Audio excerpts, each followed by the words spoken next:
Le 23 octobre 1847, à 5h30 du matin, un docker londonien découvre sur les eaux sombres de la Tamise un navire marchand dérivant silencieusement vers les quais de Rotherhithe. Aucun cri, aucun mouvement sur le pont. 23 hommes d'équipage gisaient dans leurs dernières activités comme figés dans le temps par une mort instantanée et mystérieuse.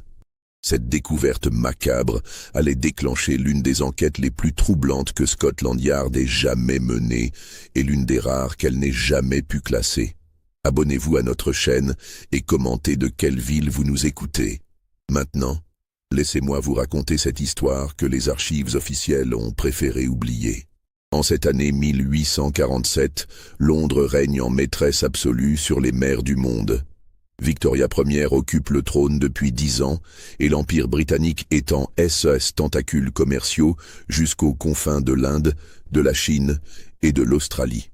La Tamise, artère vitale de cette puissance maritime, charrie quotidiennement les richesses pillées aux quatre coins du globe.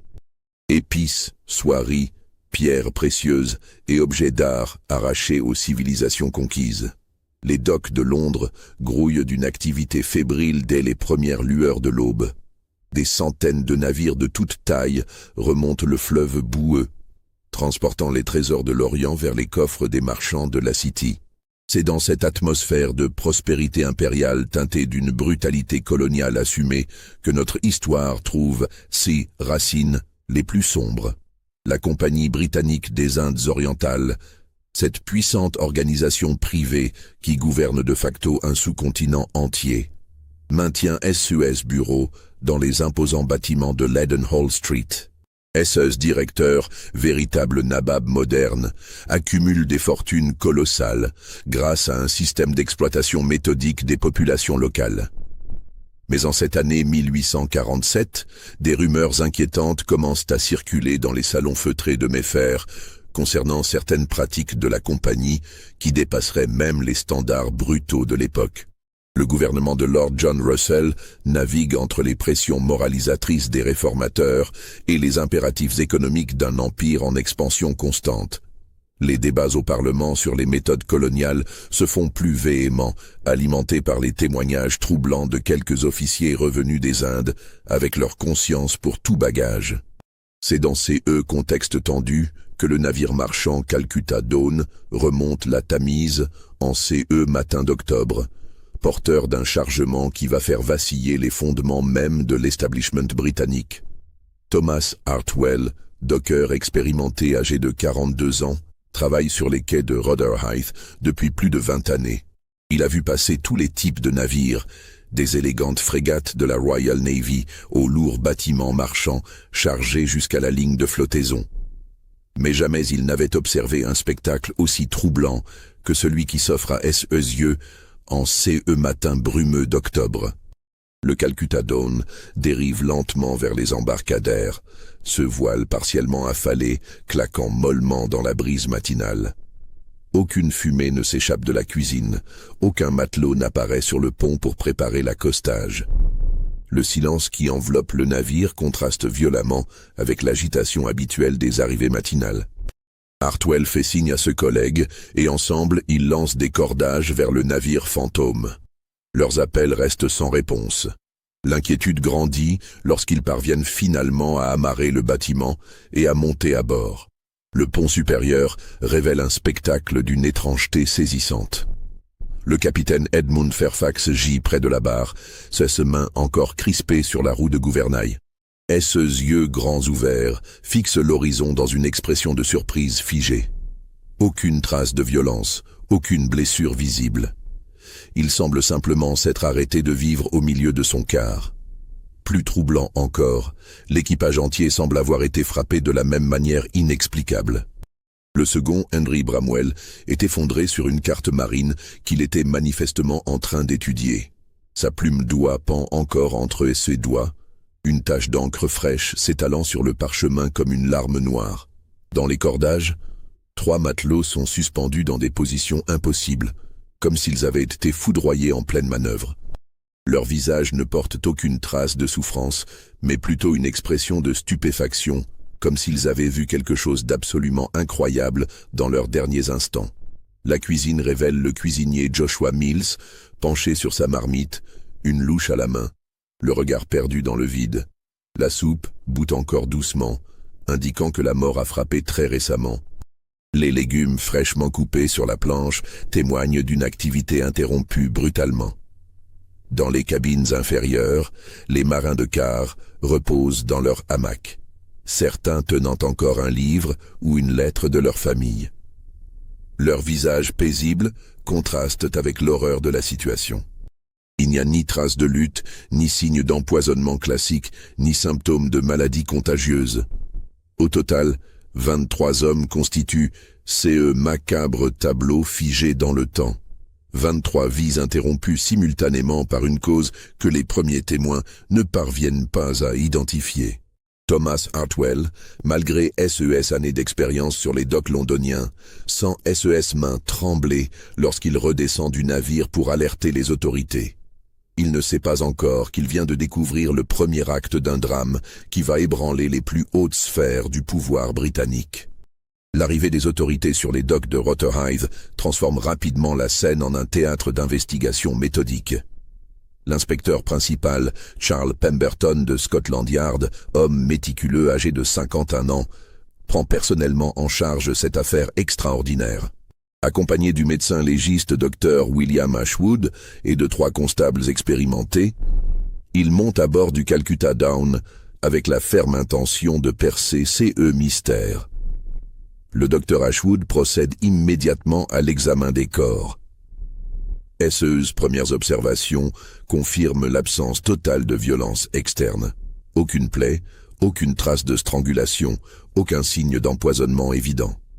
Les pupilles des victimes présentent une dilatation inhabituelle, mais sans les caractéristiques typiques des substances toxiques connues à l'époque. Plus étrange encore, tous les corps dégagent une légère odeur d'amande amère, si subtile qu'elle passe presque inaperçue.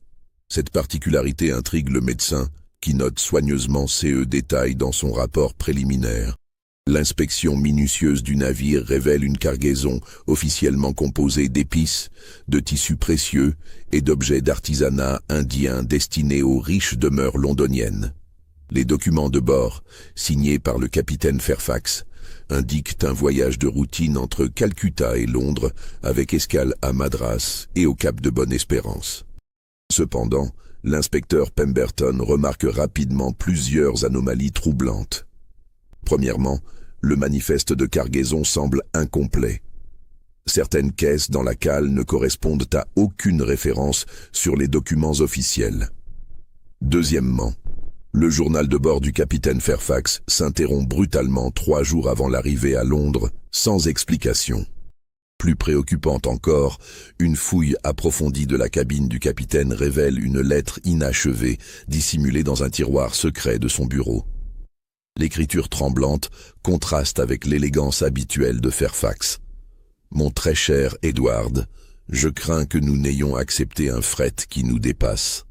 Les objets que nous transportons dans la cale numéro 3 ne sont pas eux qu'ils paraissent être. J'ai découvert aujourd'hui que certaines statues creuses contenaient... Je n'ose l'écrire, mais si quelque chose m'arrivait, sachez que la compagnie... » La lettre s'arrête là, l'encre encore fraîche témoignant d'une interruption récente et brutale. L'enquête s'oriente naturellement vers la Compagnie des Indes orientales. Les bureaux de Leadenhall Street reçoivent la visite de l'inspecteur Pemberton dès le lendemain. Mr. Reginald Harrington, directeur des opérations maritimes, se montre étonnamment coopératif, fournissant tous les documents relatifs au voyage du Calcutta Dawn. Selon les registres officiels, le navire transportait une cargaison standard d'objets d'art et d'épices commandés par plusieurs marchands londoniens réputés. Aucune mention de chargement spécial ou confidentiel n'apparaît dans les archives de la compagnie. Cependant, quand Pemberton demande à examiner la cale numéro 3 mentionnée dans la lettre inachevée du capitaine, il découvre qu'elle a été mystérieusement vidée pendant la nuit suivant la découverte du navire. Les autorités portuaires affirment avoir agi sur ordre direct de la compagnie pour préserver la qualité de la marchandise périssable. Cette rapidité d'intervention éveille immédiatement les soupçons de l'inspecteur. Pourquoi la compagnie s'est-elle empressée de récupérer une cargaison officiellement composée d'objets d'art non périssables? Et pourquoi cette opération s'est-elle déroulée dans le plus grand secret, sans attendre la fin de l'enquête officielle? Les interrogatoires des employés portuaires qui ont participé au déchargement nocturne révèlent des témoignages troublants et contradictoires. Certains parlent d'objets d'art indiens classiques, d'autres évoquent des caisses étonnamment lourdes pour leur taille, et quelques-uns mentionnent des documents enveloppés dans des tissus huilés qui accompagnaient certaines statues. Un détail particulièrement intrigant émerge de ces témoignages. Plusieurs ouvriers ont remarqué que leur supérieur hiérarchique manipulait ces caisses avec des gants épais et évitait soigneusement tout contact direct avec certains objets. Cette précaution inhabituelle suggère une connaissance préalable d'un danger potentiel. L'enquête de Pemberton se heurte rapidement à des obstacles administratifs. Les demandes d'inspection des entrepôts de la compagnie sont poliment mais fermement rejetées, invoquant des règlements de sécurité commerciale et des accords confidentiels avec les clients. Plus inquiétant, l'inspecteur commence à recevoir des pressions subtiles mais insistantes de sa hiérarchie pour ne pas compromettre les relations diplomatiques avec la Compagnie des Indes et pour éviter de nuire à la réputation commerciale de l'Empire.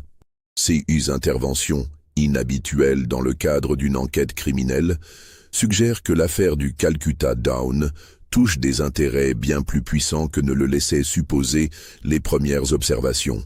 Malgré les pressions administratives, l'inspecteur Pemberton persévère dans son enquête avec une détermination qui lui vaudra bientôt des ennuis considérables. Les investigations approfondies sur l'équipage du Calcutta Down révèlent des éléments troublants qui transforment progressivement un mystère médical en véritable conspiration politique. Le capitaine Edmund Fairfax, âgé de 45 ans, jouissait d'une réputation irréprochable dans les cercles maritimes londoniens. Marié à Catherine Fairfax, fille d'un marchand prospère de Bristol, père de 3 enfants, il commandait des navires de la compagnie depuis 15 années sans le moindre incident notable. Ses rapports de voyage témoignaient d'une rigueur exemplaire et d'une loyauté sans faille envers ses employeurs. Cependant, l'enquête révèle qu'au cours de ces 6 derniers mois en Inde, le comportement de Fairfax avait sensiblement évolué. Plusieurs témoignages concordants indiquent qu'il était devenu plus nerveux, plus secret, multipliant les conversations privées avec certains officiers britanniques en poste à Calcutta. Le second du navire, Henry Bramwell, présentait un profil encore plus intrigant. Ancien officier de la Royal Navy, il avait quitté le service actif 3 ans auparavant, après avoir servi en Inde orientale.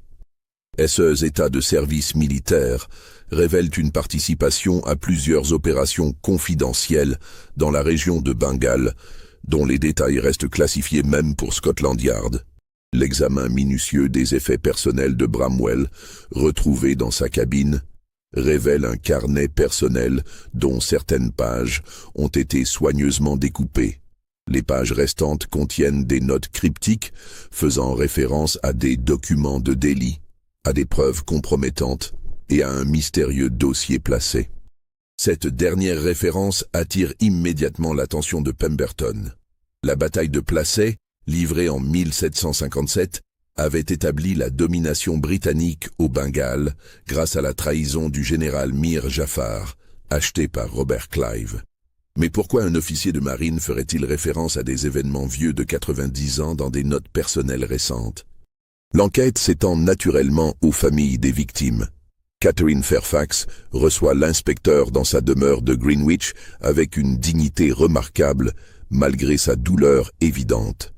Elle confirme les changements de comportement de son époux lors de son dernier séjour à terre. Edmund était préoccupé par quelque chose qu'il refusait de partager avec moi, confie-t-elle à Pemberton. Il passait des heures dans son bureau à étudier des documents qu'il gardait sous clé. Plusieurs fois je l'ai trouvé en train de brûler des papiers dans la cheminée, même par temps chaud.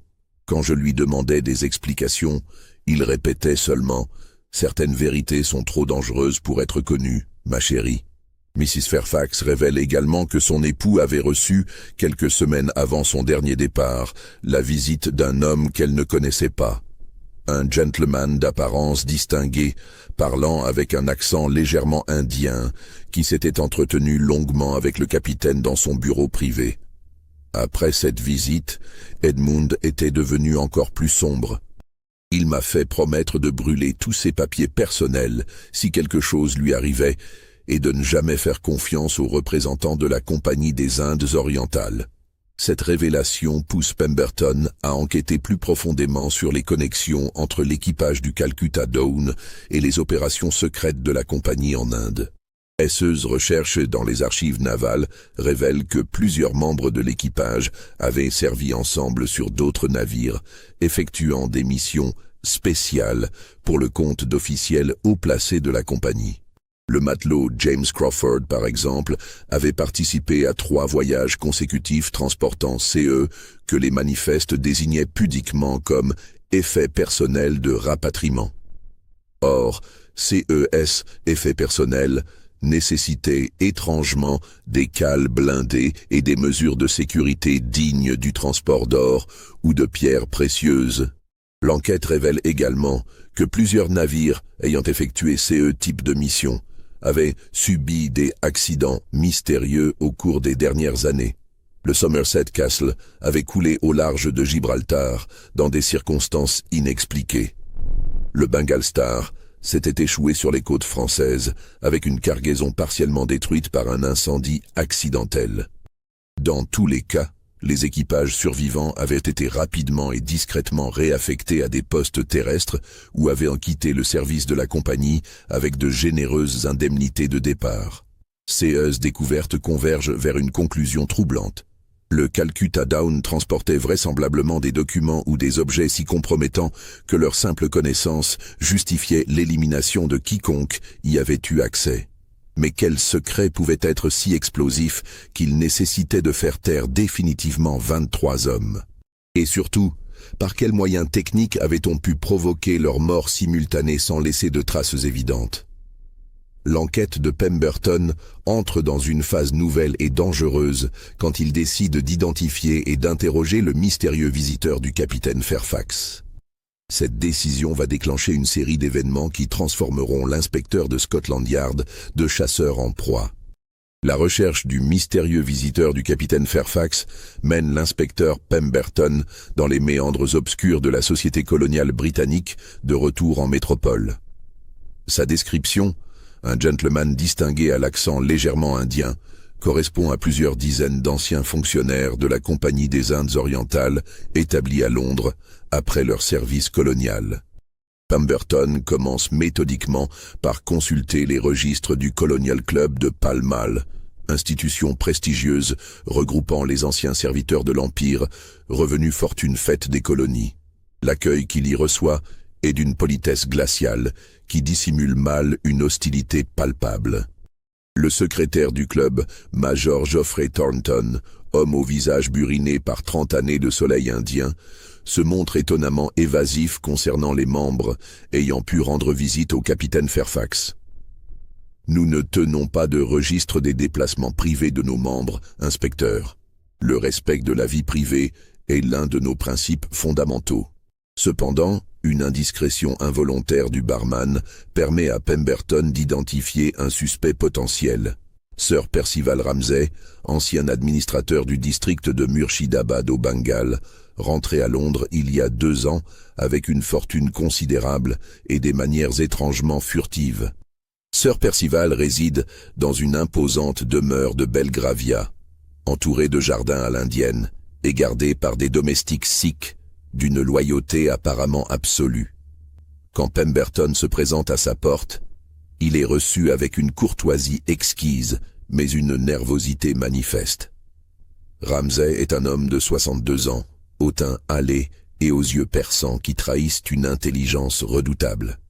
Il admet sans difficulté avoir rendu visite au capitaine Fairfax quelques semaines avant son dernier voyage, mais prétend que leur entrevue concernait uniquement des affaires commerciales privées. Le capitaine Fairfax transportait occasionnellement certains de mes biens personnels entre l'Inde et Londres. explique-t-il, avec un sourire qui n'atteint pas ses yeux. Des objets d'art, des souvenirs de famille, rien d'extraordinaire. J'ignorais totalement qu'il transportait autre chose que sa cargaison habituelle.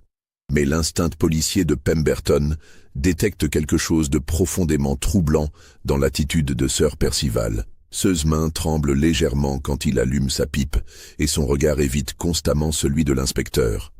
Plus révélateur encore, quand Pemberton mentionne la mort mystérieuse de l'équipage, une expression de terreur fugace traverse le visage de l'ancien administrateur. « Inspecteur », dit finalement Ramsay en se levant pour signifier la fin de l'entretien, « permettez-moi un conseil d'ami. L'Empire repose sur certains équilibres délicats. Parfois, il vaut mieux laisser les morts reposer en paix plutôt que de réveiller des forces qu'on ne maîtrise pas. » Cette menace à peine voilée confirme les soupçons de Pemberton, mais elle lui révèle également qu'il s'aventure sur un terrain beaucoup plus dangereux qu'il ne l'avait imaginé. En quittant la demeure de Sir Percival, l'inspecteur remarque qu'il est discrètement suivi par 2 hommes en costume sombre. Cette filature se poursuit pendant plusieurs jours, alternant entre surveillance rapprochée et intimidation subtile. Ce supérieur hiérarchique commence à recevoir des recommandations officieuses suggérant que l'affaire du Calcutta Dawn pourrait compromettre des intérêts nationaux supérieurs. Si cette atmosphère d'inquiétude vous donne des frissons, n'hésitez pas à liker cette vidéo et à nous dire en commentaire CE que vous pensez qu'il s'est vraiment passé à bord de CE navire. Simultanément, Pemberton poursuit ses recherches sur les antécédents de Sir Percival Ramsay dans les archives coloniales. CE qu'il découvre dépasse ses pires appréhensions et explique l'ampleur des pressions qu'il subit. Ramsay avait effectivement servi comme administrateur à Murshidabad, mais son passage dans cette région avait été marqué par une série d'événements troubles soigneusement occultés par la hiérarchie coloniale.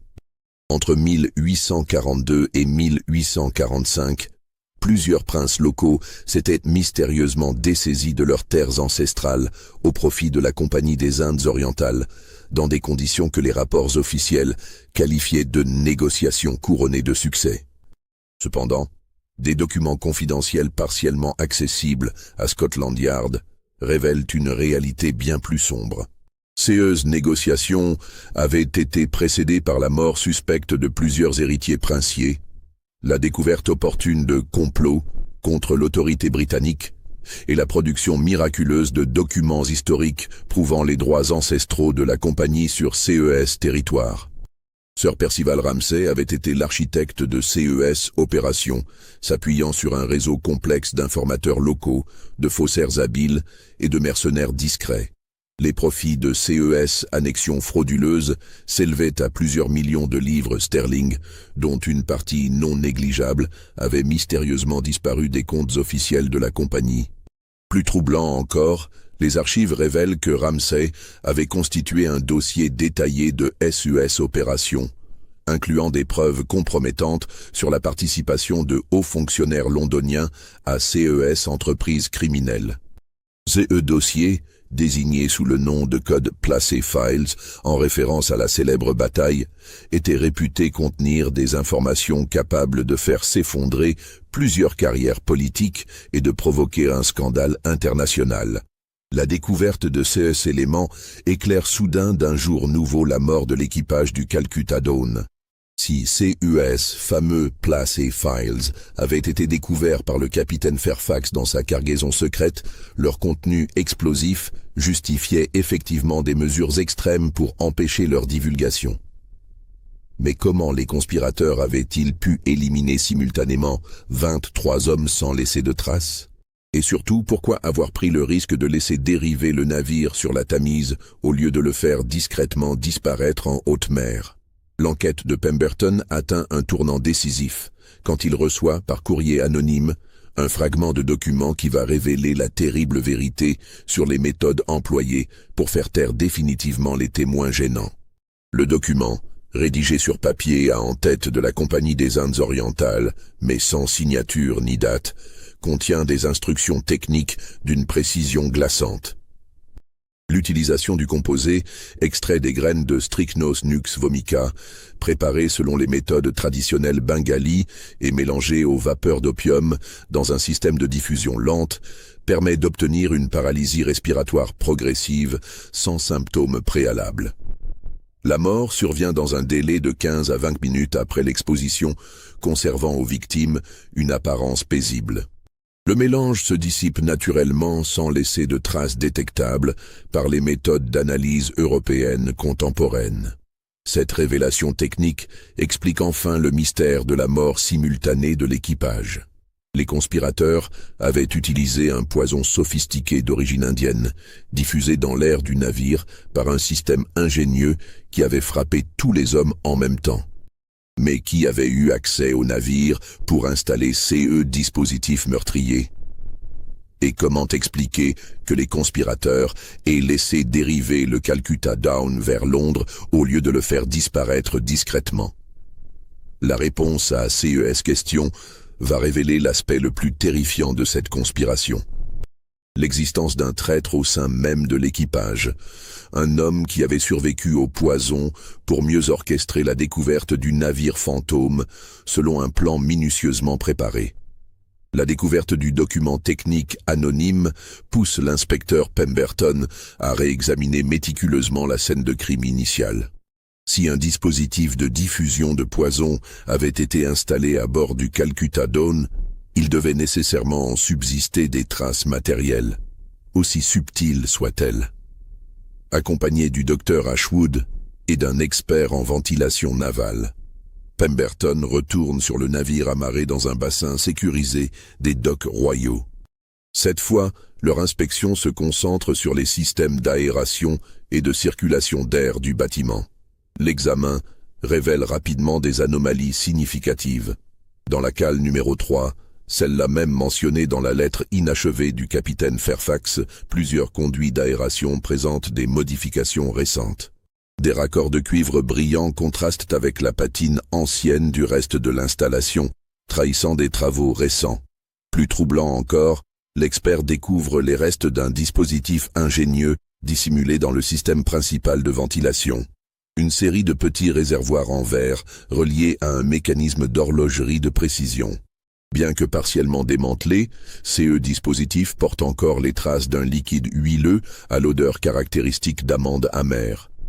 Cette découverte confirme l'hypothèse de l'empoisonnement par diffusion gazeuse, mais elle soulève immédiatement une question cruciale. Qui avait eu les connaissances techniques et l'accès nécessaire pour installer un système si sophistiqué? L'analyse des modifications révèle un travail d'expert, nécessitant une connaissance approfondie de la construction navale et une habileté d'horloger. De plus, l'installation avait manifestement été réalisée pendant que le navire était en mer, puisque aucun chantier naval de Calcutta ou de Londres ne porte trace de tels travaux dans ce registre. La vérité éclate soudain dans l'esprit de Pemberton avec la force d'une révélation. Le traître ne pouvait être que le second du navire, Henry Bramwell. Ancien officier de la Royal Navy, il possédait les compétences techniques nécessaires. Ses antécédents dans les opérations secrètes en Inde l'avaient mis en contact avec les réseaux de Sir Percival Ramsay. Et surtout, son carnet personnel aux pages découpées suggérait qu'il avait tenté de dissimuler des informations compromettantes. Mais si Bramwell était effectivement le traître, comment expliquer sa mort aux côtés des autres membres de l'équipage? La réponse à cette question va révéler l'aspect le plus sinistre de toute cette affaire. L'enquête approfondie sur Henry Bramwell révèle un homme rongé par les dettes de jeu et manipulé par des maîtres chanteurs sans scrupules. Ses états de service militaire cachaient une réalité plus sombre. Il avait été impliqué dans plusieurs scandales financiers en Inde et ne devait son maintien dans l'armée qu'à la protection discrète de Sir Percival Ramsay. Cette protection avait un prix. Bramwell était devenu l'agent secret de Ramsay au sein de la marine marchande, chargé de surveiller le transport des cargaisons les plus sensibles et d'éliminer discrètement toute menace pour les opérations clandestines de son protecteur. L'examen minutieux de ses faits personnels révèle des éléments accablants. Une série de lettres codées provenant d'un correspondant mystérieux utilisant le pseudonyme Bengal Tiger. Des sommes importantes versées sur son compte bancaire londonien sans justification apparente. Et surtout, un petit flacon de verre contenant des traces du même liquide huileux retrouvé dans le système de ventilation. Mais le plus troublant reste à découvrir dans les dernières pages non découpées de son carnet personnel. L'écriture de Bramwell y trahit une angoisse croissante et des remords qui semblent l'avoir rongé pendant ce dernier jour. Je ne peux plus supporter ces fardeaux. Fairfax a découvert la vérité sur les Placé Files. Il sait maintenant que notre cargaison contient les preuves de tous nos crimes en Inde. Il parle de tout révéler aux autorités une fois à Londres. Ramsay m'ordonne de le faire taire, mais je n'ai jamais tué de sang-froid. Et pourtant, si ces documents sont rendus publics, c'est toute l'organisation qui s'effondrera. Combien d'hommes innocents ont déjà payé de leur vie pour protéger nos secrets? L'entrée suivante, datée de 3 jours avant l'arrivée à Londres, révèle la décision tragique qui scellera le sort de tout l'équipage. J'ai accepté d'installer le dispositif de Ramsay. Le poison bengali agira sur tout l'équipage simultanément, y compris sur moi-même. C'est peut-être mieux ainsi. Au moins, je ne vivrai pas avec le poids de tous ces meurtres sur la conscience. Ramsay m'a promis que ma sœur Emily recevrait une pension suffisante pour élever ses enfants. C'est un faible prix pour tant de vies humaines, mais je n'ai plus le choix. Cette révélation explique enfin pourquoi Bramwell avait accepté de mourir avec ses compagnons. Pris entre sa loyauté envers ses complices et sa conscience qui se rebellait, il avait choisi un sacrifice expiatoire qui éliminerait tous les témoins tout en préservant sa famille des conséquences de ses actes. Mais l'histoire ne s'arrête pas là. L'analyse technique du dispositif révèle une sophistication qui dépasse largement les compétences d'un simple officier de marine, même expérimenté. Les mécanismes d'horlogerie présentent une précision digne des meilleurs artisans suisses, tandis que la composition chimique du poison témoigne d'une connaissance approfondie de la pharmacologie orientale. Cette complexité technique suggère l'existence d'un réseau organisé bien plus vaste que ne le laissaient supposer les premières investigations. Sir Percival Ramsay n'était manifestement pas un conspirateur isolé, mais le chef d'une organisation criminelle disposant de ressources considérables et de contacts dans les milieux les plus divers. L'enquête de Pemberton s'oriente alors vers l'identification de ces complices. Les archives bancaires de Ramsay, obtenues non sans difficulté grâce à l'intervention personnelle du commissaire principal de Scotland Yard, révèlent un réseau financier complexe reliant Londres, Calcutta, Bombay et même certaines banques suisses. Les mouvements de fonds correspondent exactement aux dates des négociations territoriales menées par Ramsay en Inde. Mais plus inquiétant encore, certains virements récents sont destinés à des personnalités londoniennes insoupçonnables. Un membre du Parlement, un juge de la Haute Cour, 2 directeurs de la Banque d'Angleterre et même un proche conseiller de la reine Victoria. Ces découvertes transforment l'affaire du Calcutta Dawn en un scandale potentiel capable d'ébranler les fondements même de l'establishment britannique. Les Placé Files ne contenaient pas seulement des preuves de crimes coloniaux, mais également des informations compromettantes sur la corruption systémique qui gangrenait les plus hautes sphères du pouvoir. La reconstitution des événements devient alors parfaitement claire. Le capitaine Fairfax avait découvert par hasard le contenu réel de sa cargaison secrète en fouillant dans les statues creuses de la cale numéro 3. Sa conscience d'honnête marin l'avait poussé à vouloir révéler ces documents aux autorités compétentes, ignorant que ces mêmes autorités étaient largement compromises dans le scandale.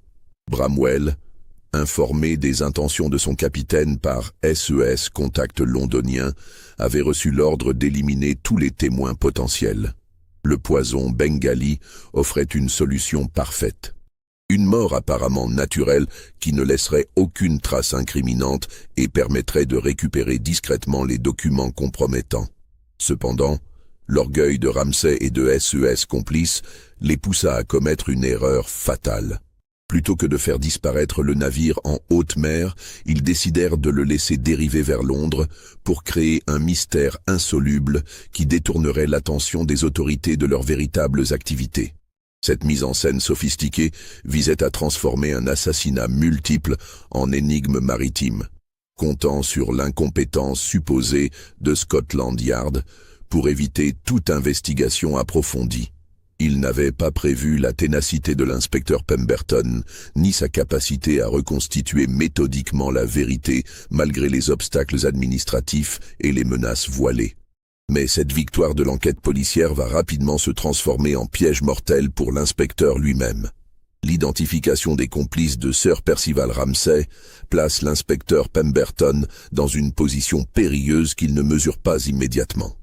En découvrant les ramifications politiques et financières de l'affaire, il a franchi une ligne rouge invisible mais absolue, celle qui sépare les enquêtes acceptables des investigations trop dangereuses pour l'ordre établi. Les premiers signaux d'alarme se manifestent de manière subtile mais inquiétante. Le commissaire principal Harrison, supérieur direct de Pemberton, convoque l'inspecteur dans son bureau avec une gravité inhabituelle. L'entretien, officiellement consacré à l'évolution de l'enquête, révèle rapidement sa véritable nature. Pemberton, commence Harrison en évitant soigneusement le regard de son subordonné, « J'ai reçu certaines observations concernant l'orientation de votre investigation. Il semblerait que vous vous écartiez du cadre strictement maritime de cette affaire pour vous aventurer dans des domaines qui ne relèvent pas de notre compétence. » L'inspecteur, fort de découvertes récentes, tente d'expliquer les connexions qu'il a établies entre la mort de l'équipage et les activités criminelles de Ramsay en Inde. Mais Harrison l'interrompt d'un geste ferme qui trahit son embarras profond.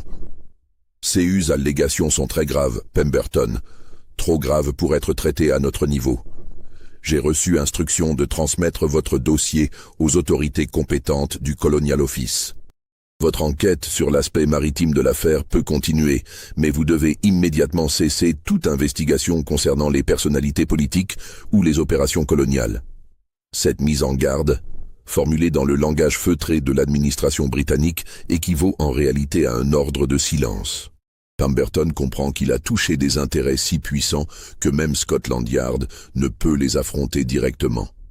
Cependant, sa conscience professionnelle et son sens de la justice l'empêchent d'abandonner une enquête si proche de son dénouement.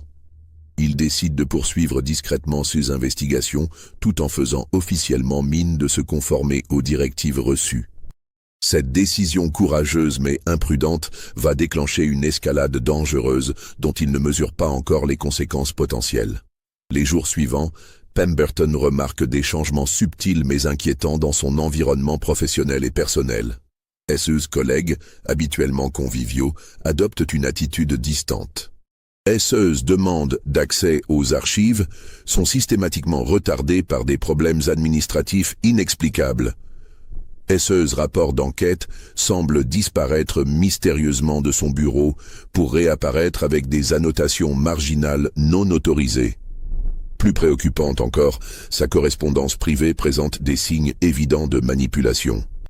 Des lettres arrivent avec des cachets de cire brisés puis maladroitement refermés. Son courrier semble parfois parvenir à destination avec plusieurs jours de retard inexpliqués. Ces indices convergent vers une conclusion alarmante. Pemberton fait l'objet d'une surveillance étroite et systématique, orchestrée par des services disposant de moyens considérables et d'une autorité suffisante pour infiltrer Scotland Yard lui-même.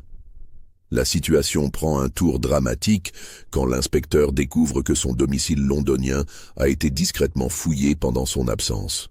Les intrus manifestement professionnels ont agi avec une discrétion remarquable, ne déplaçant que des objets insignifiants, mais laissant suffisamment de traces pour que leur intrusion soit détectable par un œil exercé. Cette violation de son intimité personnelle confirme que les conspirateurs sont prêts à franchir tous les seuils pour protéger leurs secrets. Pemberton réalise qu'il ne peut plus compter sur la protection institutionnelle de Scotland Yard et qu'il doit désormais agir seul s'il veut mener son enquête à son terme. Sa décision de continuer malgré les risques va le conduire à la découverte la plus terrifiante de toute cette affaire. L'existence d'un protocole d'élimination systématique appliqué à tous ceux qui s'approchent trop près de la vérité. L'isolement progressif de Pemberton s'accompagne de développements encore plus sinistres qui transforment son enquête en course contre la montre. Les témoins clés de l'affaire du Calcutta Dawn commencent à disparaître ou à mourir dans des circonstances troublantes qui ne peuvent relever de la coïncidence. Thomas Hartwell, le docker qui avait découvert le navire fantôme, est retrouvé noyé dans la Tamise 3 semaines après sa déposition initiale. Les circonstances de sa mort, officiellement classées comme accident, présentent plusieurs anomalies flagrantes. Hartwell était un nageur expérimenté qui connaissait parfaitement les courants du fleuve. De plus, son corps porte des traces de contusion qui suggèrent une lutte, bien que le rapport du médecin légiste les attribue pudiquement au choc contre les piliers des ponts. Cette mort suspecte alarme profondément Pemberton, qui comprend que les conspirateurs ne reculent devant aucune violence pour protéger leurs secrets. Il tente immédiatement d'assurer la protection des autres témoins, mais découvre que SES moyens d'action sont dramatiquement limités par les obstacles administratifs qui se multiplient autour de lui. Dr. William Ashwood, le médecin légiste qui avait participé aux premiers examens du navire, démissionne brutalement de SES Fonctions en invoquant des raisons personnelles urgentes.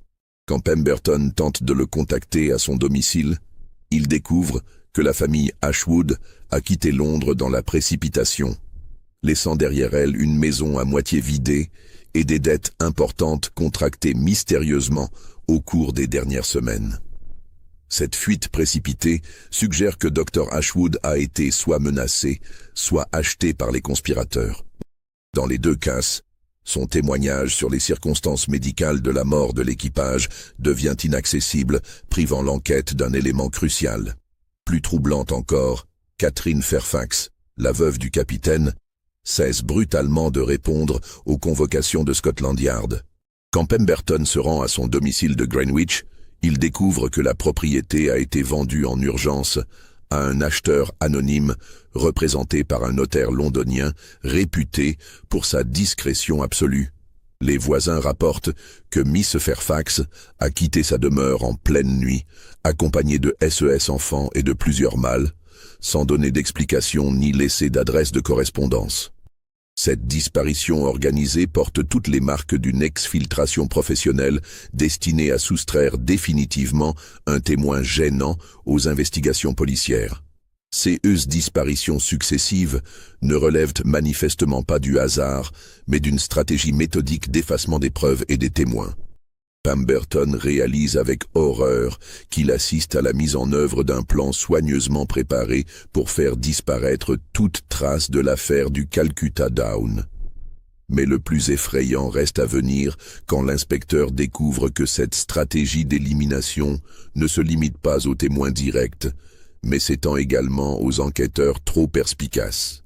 L'analyse des archives de Scotland Yard révèle que plusieurs inspecteurs ayant travaillé sur des affaires touchant de près ou de loin aux activités de la Compagnie des Indes orientales ont connu des destins tragiques au cours des dernières années. Certains ont été victimes d'accidents inexpliqués. D'autres ont sombré dans l'alcoolisme ou la folie. Quelques-uns ont simplement disparu sans laisser de traces. Cette découverte glaciale fait comprendre à Pemberton qu'il ne s'agit pas d'une affaire criminelle isolée, mais d'un système organisé de protection des intérêts coloniaux par l'élimination systématique de tous ceux qui menacent de révéler la vérité sur les méthodes employées pour maintenir la domination britannique. Sa propre enquête sur le Calcutta Dawn n'est qu'un épisode de plus dans cette guerre secrète menée par l'establishment contre sa propre conscience morale. Et comme tous SES prédécesseurs qui ont eu l'audace de gratter le vernis de respectabilité recouvrant les crimes de l'Empire, il risque de payer sa curiosité de sa vie. Cette prise de conscience transforme les dernières semaines de l'enquête en un jeu mortel où chaque décision peut être la dernière. Pemberton doit désormais non seulement élucider le mystère du navire fantôme, mais également survivre assez longtemps pour révéler la vérité au grand jour. Conscient que le temps lui est compté, l'inspecteur Pemberton prend une décision désespérée qui va précipiter le dénouement tragique de toute cette affaire. Plutôt que de continuer à enquêter discrètement en espérant échapper à SES poursuivant, il choisit de forcer le destin en confrontant directement Sir Percival Ramsay avec toutes les preuves qu'il a rassemblées.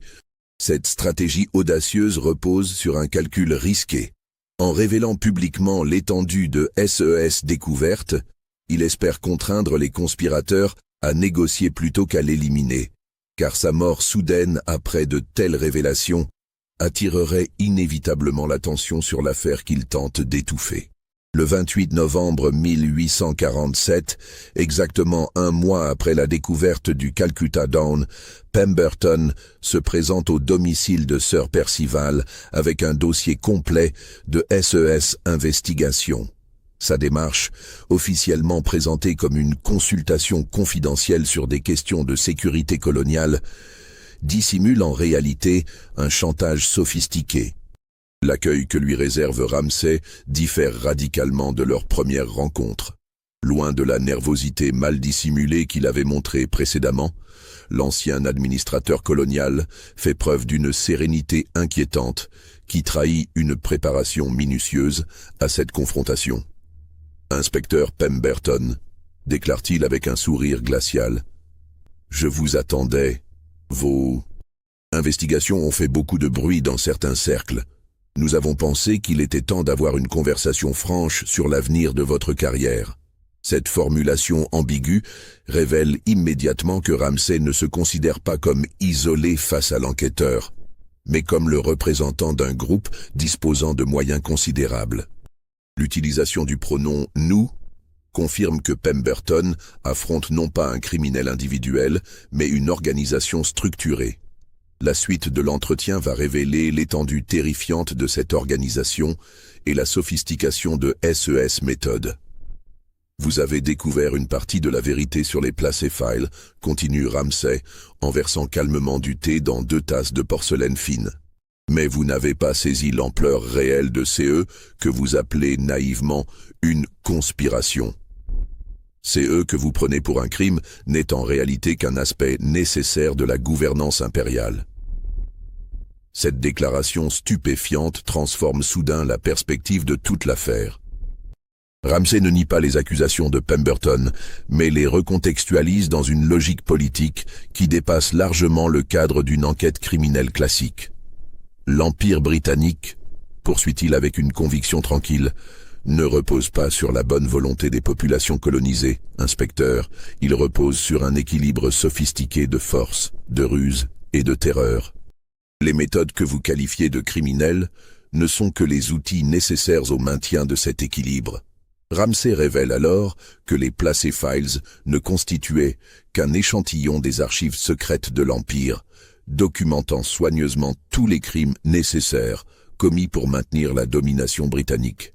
Ces archives, réparties entre plusieurs dépôts secrets à Londres, constituent une assurance mutuelle entre tous les participants au système. Chacun détient suffisamment d'informations compromettantes sur les autres pour garantir le silence de tous. Votre capitaine Fairfax, explique-t-il avec une pointe de regret dans la voix, a eu la malchance de découvrir accidentellement une partie de CES archives. Sa conscience de petit bourgeois l'a poussé à vouloir révéler la vérité, comme vous dites. Nous ne pouvions pas le laisser faire. Cette confession directe confirme toutes les hypothèses de Pemberton sur les circonstances de la mort de l'équipage. Mais elle révèle également que le système criminel qu'il a découvert fonctionne avec une logique implacable qui transcende les scrupules moraux individuels. Le poison bengali utilisé par notre pauvre Bramwell, continue Ramsay avec un détachement professionnel glaçant, est l'une de nos méthodes les plus efficaces. Il permet d'éliminer les témoins gênants tout en créant des mystères insolubles qui détournent l'attention des véritables enjeux. Combien d'enquêteurs se sont perdus dans des spéculations sur des phénomènes surnaturels plutôt que de comprendre les réalités politiques sous-jacentes?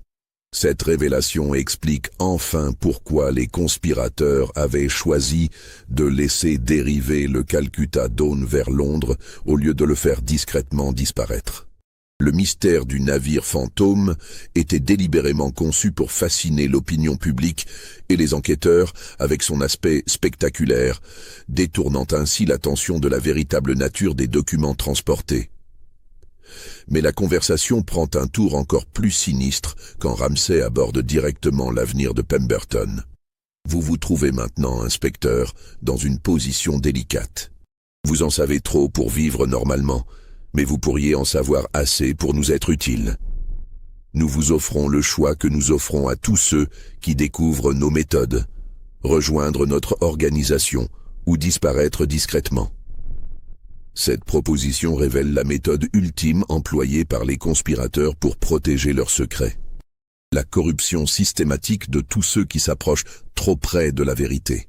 Plutôt que d'éliminer systématiquement les enquêteurs compétents, ils préfèrent les intégrer dans leur système en leur offrant une part des bénéfices de leurs activités criminelles.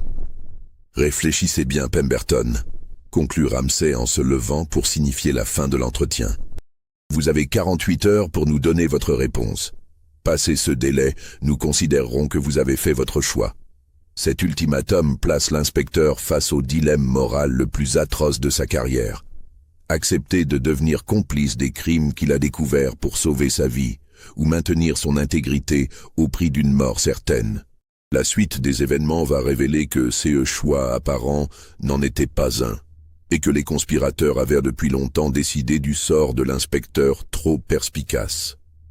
En quittant la demeure de Sir Percival Ramsay, l'inspecteur Pemberton croit disposer de 48 heures pour prendre une décision qui engagera le reste de sa vie. Il ignore que sa mort a déjà été programmée et que les conspirateurs n'ont organisé cette confrontation que pour évaluer précisément l'étendue de SES découverte avant de l'éliminer définitivement. Le soir même, seul dans son bureau personnel, Pemberton tente désespérément de rédiger un rapport complet de SES découverte qu'il espère faire parvenir discrètement à la presse londonienne. Il sait que sa seule chance de survie réside dans la publicité de l'affaire. Une fois l'information rendue publique, son assassinat deviendrait contre-productif pour les conspirateurs. Mais cette dernière tentative de révéler la vérité s'avère être exactement le piège que SES ennemi avait prévu. Pendant qu'il écrit fébrilement sous la lumière de sa lampe à huile, un parfum subtil d'amande amère commence à se répandre dans la pièce. Le dispositif d'empoisonnement, installé pendant son absence par les mêmes experts qui avaient équipé le Calcutta Dawn, diffuse lentement le poison mortel qui va le tuer dans les mêmes conditions que l'équipage du navire fantôme.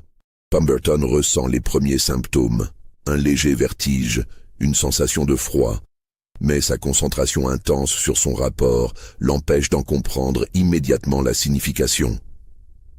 Quand la réalité de sa situation lui apparaît enfin, il est déjà trop tard. Ses membres s'engourdissent, sa vision se trouble et sa respiration devient laborieuse. Use dernière force, il les consacre à griffonner quelques mots sur une feuille séparée qu'il parvient à glisser sous un tiroir de son bureau. Placer Files, Ramsay, Poison Bengali, Colonial Office complice. Et CUS MOTS, découvert plusieurs mois plus tard par hasard lors d'un déménagement, constitue le seul témoignage direct qui subsiste de l'enquête la plus dangereuse jamais menée par Scotland Yard. Le 30 novembre 1847, l'inspecteur principal Charles Pemberton est retrouvé mort dans son bureau personnel, officiellement victime d'un arrêt cardiaque. Cette conclusion médicale, acceptée sans investigation approfondie par SES supérieurs hiérarchiques, met fin à l'affaire du Calcutta Dawn dans le silence et l'oubli. Les dossiers de l'enquête disparaissent mystérieusement des archives de Scotland Yard. Le navire fantôme lui-même est discrètement démantelé, SES matériaux vendus à des chantiers navals qui ignorent tout de son histoire macabre. Les témoins survivants adoptent un silence prudent, qui durera jusqu'à leur mort naturelle. Sir Percival Ramsay poursuit tranquillement sa retraite dorée dans sa demeure de Belgravia, recevant régulièrement la visite discrète d'anciens collègues de l'administration coloniale venus s'assurer que les secrets de l'Empire restent bien enterrés. Les Placé Files et leurs terrifiantes révélations sur les méthodes de domination britannique rejoignent d'autres archives secrètes dans des coffres souterrains dont l'emplacement ne sera jamais révélé. L'organisation criminelle qui a orchestré tous ces assassinats continue SES activité sous d'autres formes, adaptant SES méthode aux évolutions de l'époque, mais conservant toujours le même objectif, protéger par tous les moyens les intérêts de l'establishment britannique contre ceux qui auraient l'audace de révéler la vérité sur les fondements sanglants de l'Empire. Des années plus tard, quand Victoria célèbre son jubilé de diamant en 1897, Londres resplendit dans toute sa gloire impériale. Les richesses pillées aux quatre coins du monde financent les plus somptueux monuments de la capitale, témoignage durable de la grandeur britannique. Mais dans les caves humides des docks de Rotherhithe, quelques vieux marins évoquent encore parfois, à voix basse et après plusieurs verres de rhum, l'histoire de ces navires fantômes découverts 50 ans plus tôt sur les eaux sombres de la Tamise. Ils racontent la mort mystérieuse de 23 hommes d'équipage, l'enquête menée par un inspecteur trop curieux et la façon dont le silence est retombé sur toute cette affaire comme un linceul. Mais leur récit, déformés par le temps et l'alcool, ressemblent davantage à des légendes maritimes qu'à des témoignages historiques. Car c'est ainsi que l'histoire officielle préfère que les vérités dérangeantes survivent, transformées en mythes, en rumeurs, en contes fantastiques que personne ne prend au sérieux. Le cas du Calcutta Down rejoint ainsi la longue liste des mystères inexpliqués qui parsèment les annales britanniques, alimentant la fascination du public pour l'inexplicable, tout en détournant son attention des réalités politiques bien trop explicables. Scotland Yard, pour sa part, ne classe jamais officiellement cette affaire. Elle demeure dans les limbes administratifs, ni résolue, ni abandonnée, fantôme bureaucratique d'une enquête qui n'aurait jamais dû avoir lieu. Parfois, un jeune inspecteur ambitieux tombe sur une référence obscure à cette histoire dans de vieilles archives et tente d'en savoir davantage. Mais il découvre rapidement que certains dossiers sont inaccessibles, certains témoins introuvables et certaines vérités trop dangereuses pour être exhumées. Alors, après avoir entendu cette histoire, qu'en pensez-vous?